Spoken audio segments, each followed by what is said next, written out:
দেখুন আজকে আমার বাগানে অনেক চেরি টমেটো হয়েছে। আজকে আমার রান্নাঘরে কি বানানো হবে বলুন তো? Tomato sauce. তো চলুন, যখন এত টমেটো হয়েছে না, এত টমেটো খাওয়া সম্ভব না, তো ভাবলাম সস করে রেখে দিই। আর আমার রান্নাঘরে আপনাদের সবাইকে স্বাগত। চলুন টমেটোগুলো একবার আপনাদের দেখাই। এই দেখছেন, এই যে এরকম এরকম টমেটো প্রচুর পেকে আছে। এই যে দেখুন ভেতরে,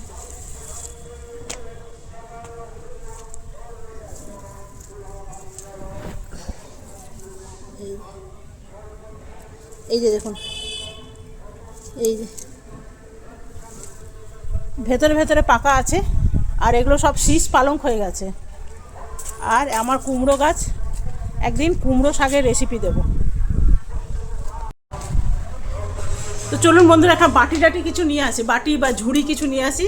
এই ছোটো ছোটো টমেটোটো উঠাতে অনেক সময় লাগবে। তো কিছু কাঁচা আছে, পাকা আছে, তো পাকাগুলো দেখে দেখে উঠাবো। অনেক কটা, কালকে 2-3 দিন উঠাইনি না, অনেক নষ্ট হয়ে গেছে। তো সেই জন্য ভাবছি আজকে উঠিয়ে এনে রান্নাঘরে আজকে আমার হবে টমেটো সস। সস তো প্রত্যেকের ঘরেই লাগে। এই সসটা এমন হবে না, মানে আপনার নিজের হাতে তৈরি, তো আপনার মনে হলো একটুখানি হট করবেন, তো ঝাল দিলেন, ভাববেন একটু মিষ্টি মিষ্টি করবেন, তো একটু চিনি দিলেন। তো মানে হট অ্যান্ড সুইট, তো ঝাল মিষ্টি দুটোই দিলেন। বা আপনি চাইলে রসুন পেঁয়াজ ছাড়া করতে পারবেন, রসুন পেঁয়াজ দিয়েও করতে পারবেন। তো চলুন, এগুলো আমি আগে উঠিনি। ওই রকম এরকম অনেক অনেক হয়েছে। তো কিছুগুলো কালকে নষ্ট হয়ে গেছে। আর বাজারের কেনা সসগুলো হচ্ছে না, এই সসটা অনেক ভালো, এগুলো তরকারিতে দিলেও কিন্তু আপনার বেশ ভালো থাকবে। তো চলুন আগে তুলে নিয়ে আসি। নিয়ে নিয়েছি একখানা বাটি। চলুন এইখানে রেখে উঠানো মুশকিল, খুব হাওয়া দিচ্ছে, টাইফয়েড পড়ে যাবে, খুব হাওয়া চলছে। তো বন্ধুরা প্রায় অনেকক্ষণ সময় লেগে গেল ওঠাতে। ওরে বাবারে বাবা, অনেকক্ষণ সময় লেগে গেল। এই যে, এই যে ঠিক এই রকম, ভেতরটা যেন শ্বাস অনেক থাকে, ছালটা যেন পাতলা হয়। তো চলুন আগে এগুলো ওখানে, এই যে বোটাগুলো একটু ছাড়িয়ে নিই। এই যে এগুলো আপনাকে ভালো করে দেখায়। এই হলো আমার চেরি টমেটো।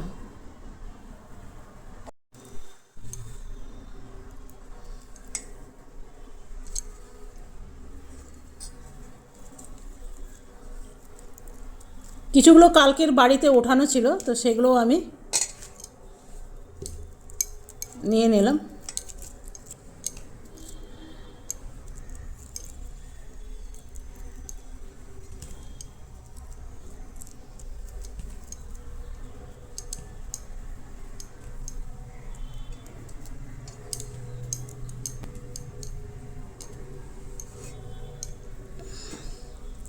চলুন এগুলো ছাড়াতে অনেক সময় লাগবে, পুরো ভর্তি এক বাটি আছে, ছাড়িয়ে আমি ফিরে আসছি।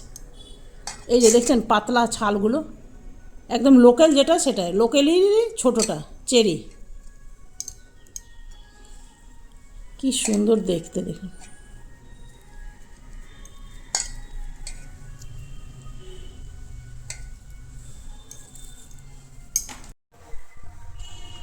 বন্ধুরা বাগান থেকে তুলে নিয়ে এলাম টমেটো, আপনারা দেখলেনই। আর টমেটো উঠাতে গিয়ে না বৃষ্টি পড়তে শুরু করে দিল, জামা টামা সব গেল ভিজে, আবার চেঞ্জ করে এলাম। তো এখানে লাগছে টমেটো, আর লাগছে বিট, রসুন, আর লাগছে পেঁয়াজ, আর দেব দুটো শুকনো লঙ্কা, ব্যাস এই দেব। বিটটা দেব জাস্ট কালারের জন্য। বাড়ির টমেটো বলুন, এগুলো এত সুন্দর টমেটো না, এত সুন্দর কি বলবো আপনাকে।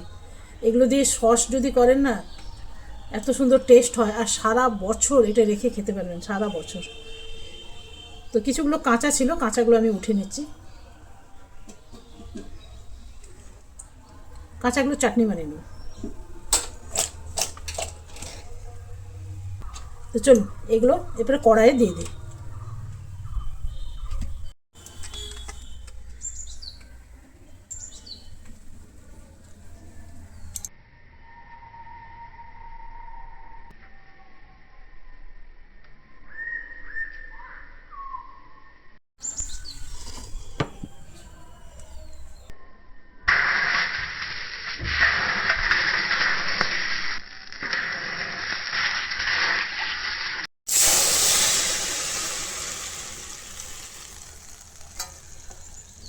এখানে দিয়ে দেবো বিট, দিয়ে দেবো রসুন, পেঁয়াজ। এটা আপনারা চাইলে নিরামিষও করতে পারেন, আমি একটু রসুন পেঁয়াজ দিয়ে করলাম, খেতে ভালো লাগবে। এখনই আমি দিয়ে দেবো তেজপাতা, এখানে দিয়ে দেবো লং, এলাচ, দারচিনি, আর দেবো একটা পিপলি, দিয়ে দিলাম জাবিত্রী, এগুলো দিলাম কাশ্মীরি লঙ্কা। এখানে দিয়ে দেবো নুন, পরে লাগলে দেবো, কিন্তু এখন এই রকমই দিলাম। এরপরে এটা একটু নেড়ে দেবো।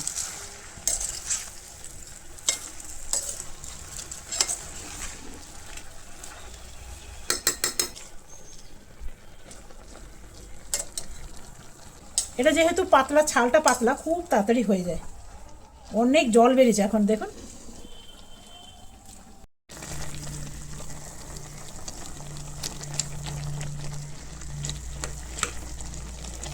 এগুলো আমার বাড়ির বাগানের, তো সব থেকে বড় কথা কি বলুন তো, বাড়ির বাগানের, এগুলো আমার বাড়ির বাগানের। আর রোজ বৃষ্টি হচ্ছে না, বৃষ্টির কারণে নষ্ট হয়ে যাচ্ছে। তো এটা ততক্ষণ হোক, হতে তো সময় লাগবে, একদম গলে যাবে, ছালগুলো পাতলা। আর আপনারা চাইলে কিন্তু এটা একদম নিরামিষ করতে পারেন, রসুন পেঁয়াজটা বাদ দিতে পারেন, সেক্ষেত্রে সেটাও ভালো হয়। তো আমি একটু রসুন পেঁয়াজ দিয়ে করছি যাতে টেস্টটা ভালো হয়, কোনো দিন নিরামিষ করে দেখাবো।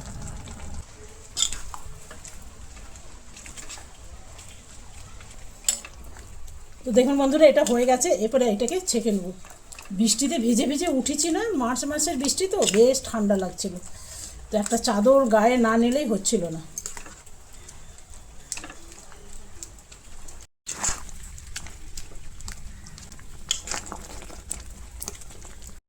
তো বন্ধুরা, এটা এখন খুব গরম, ছাঁকতে গেলে ছিটা পড়বে হাতে, যেই জায়গায় ছিটা পড়বে না ওই জায়গাটা ফসকা হয়ে যাবে। একটু ঠান্ডা হয়ে যাবে, তারপরে ছাঁকার পালা।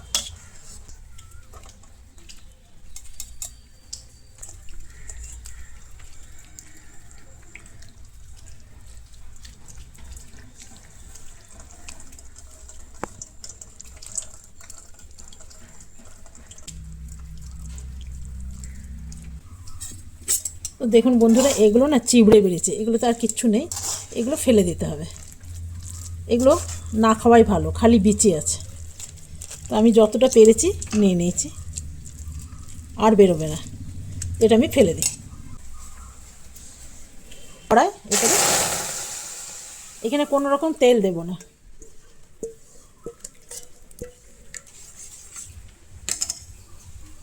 এখানে দিয়ে দেবো একটু নুন, একটু দেবো একটু গোলমরিচ, কালারের জন্য দেবো একটু কাশ্মীরি লঙ্কা, এখানে দিয়ে দেবো চিনি, চিনিটা বুঝে দেবেন।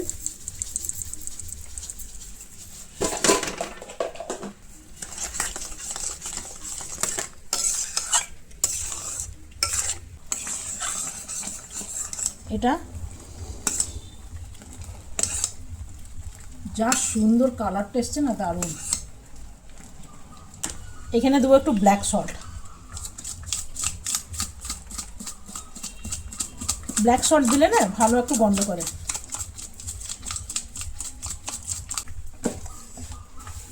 তবে টমেটোগুলো বেশ টক, আর একটু চিনি লাগবে। এরপরে দেবো একটু ভিনিগার, যাতে অনেক দিন অবধি এটা ভালো থাকে।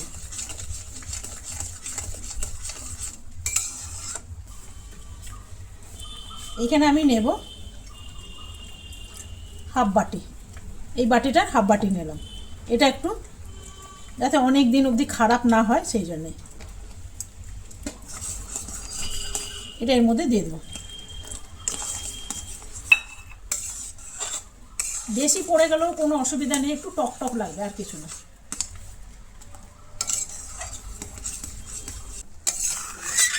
হচ্ছে কিনা আমি টেস্ট করে নিই।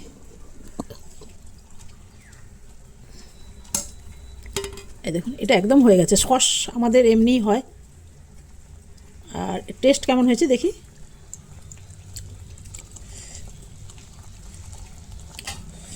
একদম ঠিক আছে, এটা আমি এরপরে বন্ধ করে দেবো।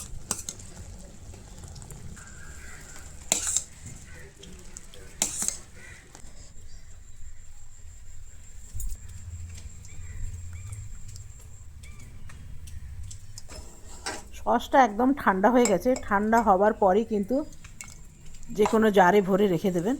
গরম অবস্থায় একদম রাখতে যাবেন না, তাহলে কিন্তু খারাপ হয়ে যেতে পারে। তা আমি নিয়ে নিয়েছি পরিষ্কার দুটো কন্টেনার, দেখি এটা ভরে কিনা। আর খেতে ভীষণ ভালো টেস্ট হয়েছে। আর আপনারাও চাইলে কিন্তু সারা বছরের জন্যে বানিয়ে বাড়িতেও বাইরেও রেখে দিতে পারবেন, আবার ফ্রিজেও রেখে দেবেন। ফ্রিজে রাখলে কি ভয়টা কম থাকে, খারাপ হয়ে যাবে। তো এটা তো ভরে গেল, আরেকটা শিশি আমি ভরে নিই। তো দেখুন বন্ধুরা, দুটো শিশি দেখুন কিন্তু আমার ভরা হয়ে গেছে। আরেকটা দেখুন, এই এটাতে হাফ হয়েছে আর এটাতে ফুল হয়েছে। কি সুন্দর কালারটা এসছে না, একদম দোকানের চেয়ে ভালো কিন্তু টেস্ট এসছে। এই আমার এক বোতল আর হাফ। এগুলো তো জানেন সুবিধা হয়, মানে চামচে করে আপনি বার করতে পারলেন, যদি বেশি পড়ে গেল তাহলে আবার রেখে দিতে পারলেন। কিন্তু ওই সসের শিশিগুলো আছে আমার, ওগুলো তো করে রাখলাম না।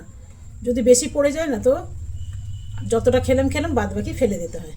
তো কেমন লাগলো অবশ্যই জানাবেন, ভালো লাগলে আপনারাও এভাবে করে বানান। তবে কিন্তু হ্যাঁ, মোটা যে টমেটোর ছালগুলো হয় না, ওগুলো পাতলা ছাল দেখে বানাবেন।